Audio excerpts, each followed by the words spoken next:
যারা এদিক সেদিক এখনো ঘোরাফেরা করছি, আমি তাদেরকে বলবো আমরা আশিকুর রহমান চারিগ্রাম।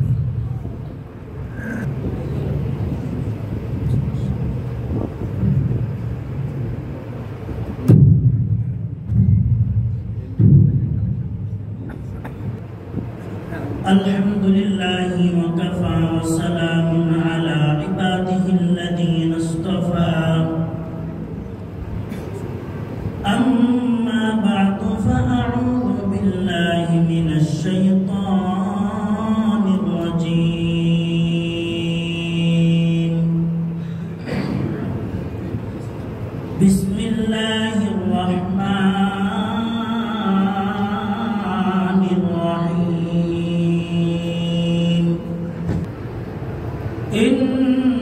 ইন্নাল্লাযীনা ক্বালু রাব্বুনাল্লাহু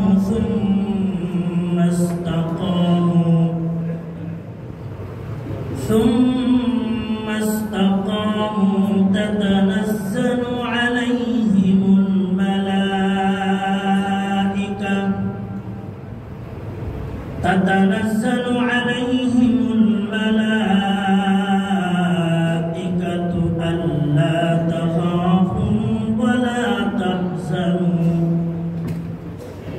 আল্লা তাখাফু ওয়া লা তাহজানু ওয়া আবশিরু বিল জান্নাহ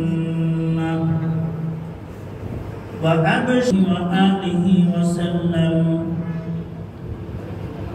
ইন্নাল জান্নাতা তাশতাকু ইলা খামসাতি নাফারিন তালিল কুরআন ওয়া হাফিযিল লিসান ওয়া মুত'ইমিল জিআনি ওয়া মুকসিল উনিয়ান ওয়া মান সাল্লা আলা হাবিবির রহমান আও কামা ক্বালা an-nabiyyu alayhi salatu wassalam।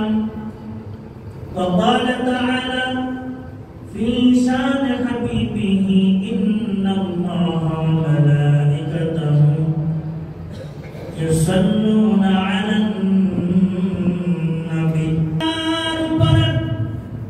جتايما أمين الغار عربের বুকে মক্কার উপরে জেঠাইমা আমিনার ঘর খোদার করুণা কৌসার হয়ে জোরসে বারংবার বালাগাল উলা বিকামালিহি কাশাফাত তুজা বিজামালিহি হাসনাত জামিউ খিসালিহি সাল্লু আলাইহি। বছর পূর্বে যখন এই দুনিয়ার বুকে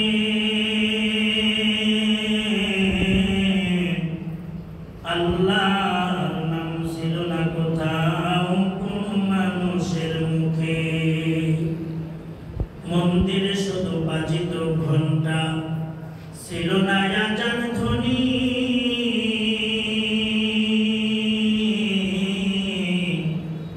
সে আধার ধরাতে এসেছিলেন আমার বিশ্ব মানবতার নবী। ঠিক কিনা? ঠিক। মানুষের মাঝে মানুষ হয়ে জন্ম নিয়া মানুষের মন করিলেন জয়।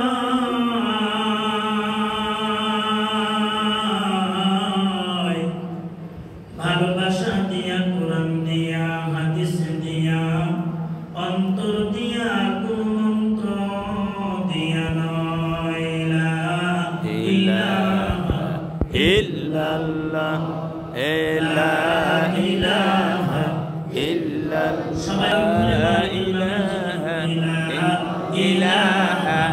ইল্লাল্লাহ লা ইলাহা ইল্লাল্লাহ লা ইলাহা ইল্লাল্লাহ লা ইলাহা আসমানে আল্লাহ, জমিনে আল্লাহ, আসমানে আল্লাহ আসমানে আল্লাহ জমিনে আল্লাহ পাহাড়ে আল্লাহ পর্বতে আল্লাহ লা ইলাহা ইল্লাল্লাহ লা ইলাহা ইল্লাল্লাহ মুহাম্মদে লা ইলাহা ইল্লাল্লাহ লা ইলাহা ইল্লাল্লাহ হায়াতে আল্লাহ মৌতে আল্লাহ হায়াতে আল্লাহ মৌতে আল্লাহ কবরে আল্লাহ হাসরে আল্লাহ লা ইলাহা ইল্লাল্লাহ লা ইলাহা ইল্লাল্লাহ লা ইলাহা ইল্লাল্লাহ ইলাহা ইল্লাল্লাহ মুহাম্মাদুর রাসূলুল্লাহ সবাই বলি সাল্লাল্লাহু আলাইহি ওয়াসাল্লাম। আলহামদুলিল্লাহ সভা একদম জামে মসজিদ ও হাফিজিয়া মাদ্রাসা ও এতিমখানার কর্তৃক আয়োজিত আজ 19শে ডিসেম্বর 2024 রোজ বৃহস্পতিবার বার্ষিক ওয়াজ ও দোয়া মাহফিলে উপস্থিত আজকের মাহফিলের সম্মানিত সভাপতি জনাব আলহাজ মুফিজুল ইসলাম চৌধুরী সাহেব, সভাপতি মুতাওয়াল্লি কমিটি, উপস্থিত আকাশের নক্ষত্রের চাইতেও দামি দামি হযরত উলামায়ে কেরাম, সম্মানে সমাবিত দিন প্রিয় ইসলাম প্রিয় দিনদার ইমানদার মুমিন মুসলমান ভাইরা, পর্দার অন্তরালে আমরা আবেদা জাহিদা শাকিরা সম্মানিত মা ও বোনেরা, আল্লাহ সুবহানাহু ওয়া তাআলা দরবারে অসংখ্য অগণিত শুকর ও সুজুদ যে মহান মুনি এই ফিতনা ফাসাদের জামানায় দুনিয়াবি সকল কাজ থেকে বাইরে করে আল্লাহ তাআলা দুনিয়াবি সকল ঝামেলা থেকে মুক্ত করে আমাদেরকে এই রহমতি বরকতি মজলিসে উলামায়ে কেরামের জবান থেকে গুরুত্বপূর্ণ নসিহত শ্রবণের উদ্দেশ্যে এই বরকতময় মাহফিলে আসা বসার তৌফিক দান করেছেন। এজন্য সকলের দিল থেকে জবান খুলে মহব্বতের সাথে মালিকের দরবারে একবার শুকর আদায় করি। সকলে জবান খুলে করে আলহামদুলিল্লাহ আলহামদুলিল্লাহ হয় নাই আর জোরে আওয়াজ করে করে আলহামদুলিল্লাহ। আলহামদুলিল্লাহ এই বরকতময় মজলিসে আসতে পেরে বসতে পেরে আপনারা খুশি না বেজার? খুশি আর জোরে বলেন খুশি। এই মজলিসে আসতে পেরে কে কে বেজার হাত উঠা দেন? কেউ নাই আর কেউ নাই মাশাআল্লাহ সবাই খুশি। এবার কে কে এই বরকতময় মজলিসে বসতে পেরে দিলটা ভরে গেছে, খুশি হয়েছে কে কে? আল্লাহ আল্লাহ নারে তাকবীর, আল্লাহু আকবার নারে তাকবীর, আল্লাহু আকবার কোরআনের আলো, ঘরে ঘরে আলো হাদিসের আলো, ঘরে ঘরে আলো কোরআন সুন্নাহ যেখানে আমরা আছি সেখানে কোরআন নাই যেখানে আমরা নাই সেখানে আপনি সব করে দেখেন, কোরআন নাই যেখানে আমরা নাই সেখানে আস্তে দিন আমার আরেকজন সাফাইলা বলে মহামহিলা নারে তাকবীর। আল্লাহু আকবার মাশাআল্লাহ আল্লাহ তাআলা কবুল মঞ্জুর করেন সবাই বলেন আমিন। সম্মানিত হাজিরিন, আল্লাহ পাকের দরবারে আরো শুকরগুজার করছি যে মহান মুনি আপনাকে আমাকে সুস্থতার বিশাল এক নিয়ামত দান করেছেন। আলহামদুলিল্লাহ। আলহামদুলিল্লাহ আপনার আমার মতো কত মানুষ অসুস্থ অবস্থায় হসপিটালের বেডে এখনো শুয়ে আছে, জি আছে কিনা জোরে বলুন। আচ্ছা আচ্ছা ঢাকার বড় বড় মেডিকেলে গেলে দেখা যায় মনে হয় বাংলাদেশের অধিকাংশ মানুষ অসুস্থ, এত রোগীরা গেলে সিট পাওয়া যায় না, 10 তলা 15 তলা বিশাল বিশাল হসপিটাল, তারপর রোগী যায় না, বাইরে পাটি নিচে রোগী শুয়ে আছে, এক একজনের এক এক হালত। আল্লাহ তাআলা আপনাকে আমাকে সুস্থতার যে বিশাল নিয়ামত দান করছেন, এটা আল্লাহ পাকের বহুত বড় নিয়ামত। জবান খুলে খুলে আলহামদুলিল্লাহ। সম্মানিত হাজিরিন, আমি ভূমিকা লম্বা করব না, সরাসরি কোরআনে কারিমের যে আয়াতে কারিমাটি তেলাওয়াত করেছি সরাসরি আমি আলোচনায় চলে যাব। আমি পবিত্র কালামুল্লাহ শরীফ থেকে একটি আয়াতে কারিমা তেলাওয়াত করেছি। কোরআনে কারিমের মধ্যে পারার সংখ্যা হলো 30টি। কয়টি পারা আছে? 30টি। জবান খুলে বলি, কোরআন শরীফের মধ্যে পারার সংখ্যা কয়টি? 30টি পারার মধ্যে থেকে 24তম পারা থেকে তেলাওয়াত করেছি। কোরআনে কারিমের মধ্যে সূরার সংখ্যা হলো 114। কয়টি সূরা? 114টি সূরার মধ্য থেকে কোরআনে কারীমের ধারাবাহিকতা অনুযায়ী 40 নং সূরা আপনাদের সামনে তেলাওয়াত করেছি। সূরার নাম হলো সূরাতুল মুমিন। সূরার মধ্যে আয়াত সংখ্যা হলো 75টি, রুকুর সংখ্যা হলো 9টি। 75টি আয়াত 9টি রুকু বিশিষ্ট সূরাতুল মুমিনের 30 নং আয়াতে কারিমা আপনাদের খিদমতে তেলাওয়াত করেছি। রাসূল কারীম সাল্লাল্লাহু আলাইহি ওয়াসাল্লামের অসংখ্য হাদিসের মধ্য থেকে ছোট্ট একটি হাদিস আপনাদের সামনে তেলাওয়াত করেছি। কোরআন এবং হাদিসকে সামনে রেখে সংক্ষিপ্ত সময়ের মধ্যে অল্প কিছু কথা বলার চেষ্টা করব ইনশাআল্লাহ। সম্মানিত হাজিরিন, যে আয়াতে কারিমাটি তেলাওয়াত করেছি, আয়াতে কারিমাটি খুবই গুরুত্বপূর্ণ একটি আয়াত। মহান রব আমাদেরকে ডাক দিয়ে বলতেছেন, এ দুনিয়ার বান্দাবান্দীরা, তোমরা যদি তোমাদের জবানে, তোমাদের হায়াতের জিন্দেগিতে একটা কথার স্বীকারোক্তি যদি জবান দ্বারা দিতে পারো। কয়টা কথার স্বীকারোক্তি? সবাই জবান করে বলেন, কয়টা কথার স্বীকারোক্তি? একটা। আল্লাহ তাআলা ডাক দিয়ে বলেন, মাত্র একটা কথার স্বীকারোক্তি যদি তোমরা তোমাদের জবান দ্বারা তোমাদের হায়াতের জিন্দেগিতে দিতে পারো এবং মত পর্যন্ত ওই কথার উপরে অটল এবং অবিচল থাকতে পারো, আমি আল্লাহ তাআলা আমার বানানো দামি জান্নাতের মালিকানা তোমাদেরকে দান করে দেব। সুবহানাল্লাহ। আর জোরে বলুন না সুবহানাল্লাহ। এই আয়াতে কারিমাটি আপনাদের খিদমতে তেলাওয়াত করেছি সূরাতুল মুমিনের 30 নম্বর আয়াত। কোরআনের তর্জমা আছে, খুলে দেখবেন। 40 নম্বর সূরা সূরাতুল মুমিন, এই সূরা মুমিনের 30 নম্বর আয়াত। আল্লাহ রাব্বুল আলামিন বলেন, ইন্নাল্লাযীনা ক্বালু রাব্বুনাল্লাহু সুম্মা ইসতাকামু তাতানাজ্জালু আলাইহিমুল মালাইকাতু আল্লা তাখাফু ওয়া লা তাহজানু ওয়া আবশিরু বিল জান্নাতিল্লাতী কুনতুম তুআদুন। আল্লাহু আকবার। আল্লাহ রাব্বুল আলামিন দুনিয়ার মানুষদেরকে ডাকতে বলেন, এ দুনিয়ার বান্দা-বান্দীরা শোনো, ইন্নাল্লাযীনা ক্বালু রাব্বুনাল্লাহ, নিশ্চয় জমিনের মধ্যে যেই বান্দা, যেই বান্দী তাদের জবান দ্বারা বলবে রব্বুনাল্লাহ, আমাদের রব হলেন একমাত্র আল্লাহ, সুম্মা ইসতাকামু, এবং এই কথার উপরে যারা অটল থাকতে পারবে, অবিচল থাকতে পারবে, এই বান্দা বান্দীগুলা আল্লাহর কাছে বড় দামি বান্দা বান্দী হয়ে যাবে। জোরে বলুন সুবহানাল্লাহ। আমাদের রব কে? আল্লাহ। এই মজলিসের সবাই জবান খুলে জবান দ্বারা আল্লাহর নামের স্বীকারোক্তি দেন, আমাদের আল্লাহ।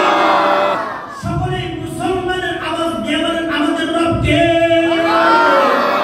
আমাদের রব হলেন একমাত্র আল্লাহ। আল্লাহ পাক রব্বুল আলামিন ডাক দিয়ে বলতেছেন, এই কথা স্বীকারোক্তি জবানে দেওয়ার পরে মৃত্যু পর্যন্ত যদি বান্দা এই কথার উপরে অটল থাকতে পারো, অবিচল থাকতে পারো, আল্লাহ পাক রব্বুল আলামিন বলেন ওই বান্দা বান্দির দাম এত পরিমাণে বেড়ে যায়। আল্লাহ পাক বলেন ওই সকল মুমিন বান্দা বান্দির মৃত্যুর সময় আমি আল্লাহ তাআলা আসমান থেকে রহমতের ফেরেশতা নাযিল করব। জোরে বলুন সুবহানাল্লাহ। আল্লাহ রাব্বুল আলামিন বলেন, তাতানাজ্জালু আলাইহিমুল মালাইকা, আল্লাহ তাদের মৃত্যুর সময় ফেরেশতা নাযিল করব। শুধু ফেরেশতাকে নাযিল করব তা নয়, আল্লাহ পাক রব্বুল আলামিন বলেন এই ফেরেশতারা এই সকল মুমিন বান্দা বান্দীদের কানে কানে বলবে, আল্লাহ তাখাফু ওয়া লা তাহজানু, এই আল্লাহর মুমিন বান্দা বান্দী, তোমাদের কোনো ভয় নাই, তোমাদের কোনো চিন্তা নাই। মৃত্যুর সময় তোমাদের কোনো ভয় নাই, চিন্তা নাই। কবরে তোমাদের কোনো ভয় নাই, তোমাদের কোনো চিন্তা নাই। হাসরের কঠিন ময়দানেও তোমাদের কোনো ভয় নাই, চিন্তা নাই। আল্লাহ তাখাফু ওয়া লা তাহজানু ওয়া আবশিরু বিল জান্নাতিল্লাতী কুনতুম তুআদুন। ফেরেশতারা ডাকতে বলবে, এই আল্লাহর মুমিন বান্দা বান্দী, আল্লাহর পক্ষ থেকে, রবের পক্ষ থেকে জান্নাতের সুসংবাদ গ্রহণ করো। জোরে বলুন সুবহানাল্লাহ। যারা মধ্যে এই কথার স্বীকারোক্তি দিবে আমাদের রব আল্লাহ।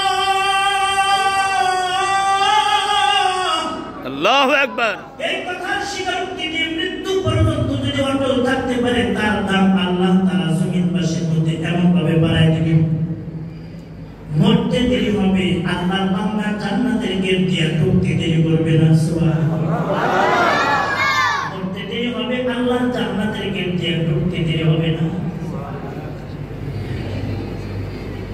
এজন্য আমাদের রব যে আল্লাহ, এই কথার স্বীকারোক্তি দেওয়া বড় সহজ, কিন্তু মানতে বড় কঠিন।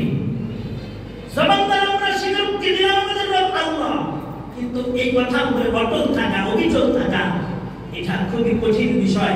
কিন্তু যারা প্রকৃত মুমিন তাদের জন্য কঠিন নয়। সুবহানাল্লাহ।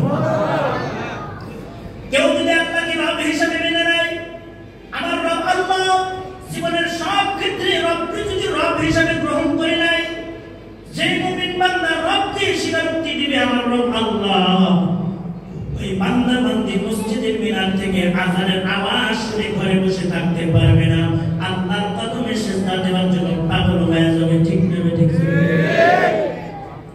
কারণ রবকে যে রব হিসেবে মেনে নিয়েছে, আমার রব, আমার পালনকর্তা আল্লাহ, যখন মসজিদের মিনার থেকে আল্লাহু আকবার, আল্লাহু আকবারের আযানের আওয়াজ শুনে আল্লাহর সবচেয়ে বড় হয়, আল্লাহর সবচেয়ে বড় হয়, আল্লাহ দুনিয়ার সব কিছুর থেকে বড়। বলেন, আল্লাহ দুনিয়ার সব কিছুর থেকে কি বড়? আল্লাহ দুনিয়ার চাকরির থেকে বড়, আল্লাহ দুনিয়ার ব্যবসার থেকে বড়, আল্লাহ দুনিয়ার সব কিছুর থেকে বড়। এজন্য কেউ যদি আল্লাহকে রব হিসেবে মেনে নেয়, রবের নাম শোনার সাথে সাথে মসজিদের মিনার থেকে আল্লাহু আকবার, রবের নাম শোনার সাথে সাথে রবের পাগল বান্দা বান্দিগুলা রবের কদমে সিজদা দেওয়ার জন্য পাগল হয়ে যায়। জোরে বলুন ঠিক কি না?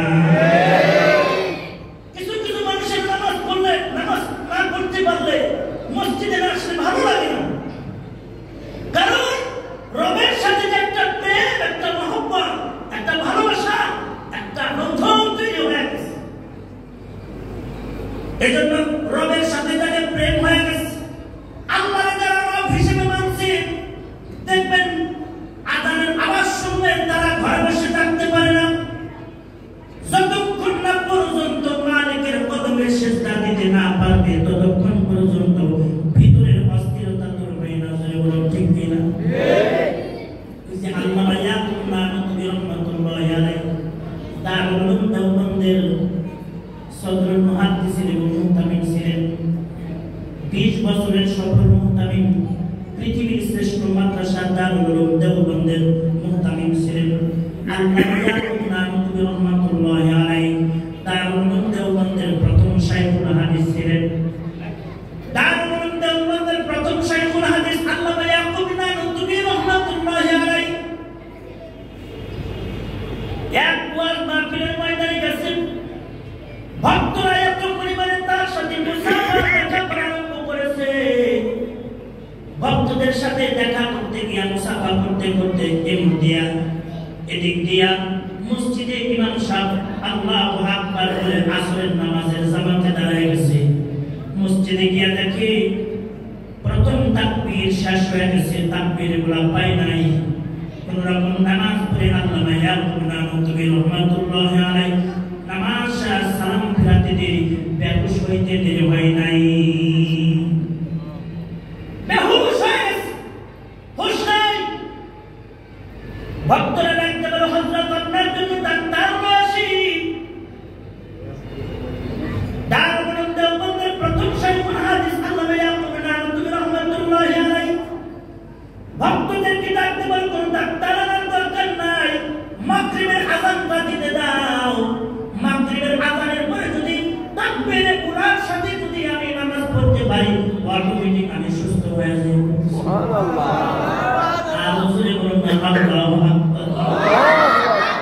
মাগরিবের আযান হয়ে গেল, তাকবীর উলার সাথে নামাজ পড়ছে, অটোমেটিক সুস্থ হয়ে গেছে। সুবহানাল্লাহ। জমিনের মধ্যে এমন কিছু রবের